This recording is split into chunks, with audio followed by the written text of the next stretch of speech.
Haku, Lehupwashwashich. Hello, how are you? Today I'm excited to share with you our TOMOL building project.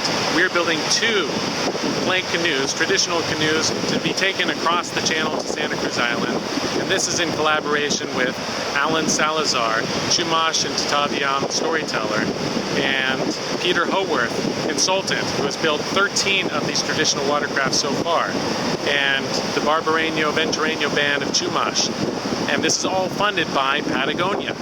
So over the next few months I will share tidbits of our journey, and you'll get to see our volunteers building various aspects of the plank canoes. And eventually you'll get to see us taking them on the water in the channel to Lemu, or Santa Cruz Island. So enjoy watching. Woya woya, thank you, and Makisha Chush. Take care.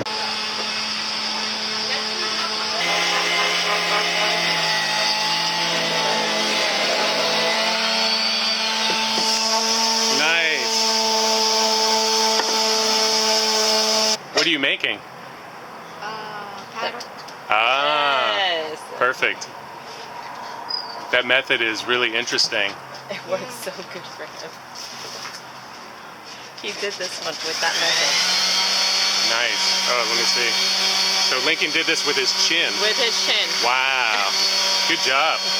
When the ocean water's raised, they think we started coming up with a technology to make plank canoes. So instead of taking a big log and making a dugout, when you make a dugout canoe, you throw about, and I don't know the exact percentage, but about 70 to 80% of the wood you throw it away. You're chipping little chips, you throw those all away. If you get a log and you make boards out of that log, you're using almost 90% of that log. You're hardly throwing anything away. And then we would glue and tie them together.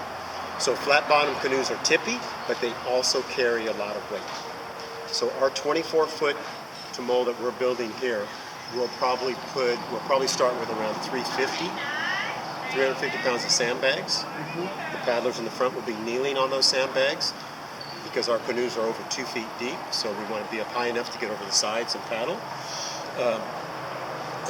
And then as they get a little more experience, we'll take some of that weight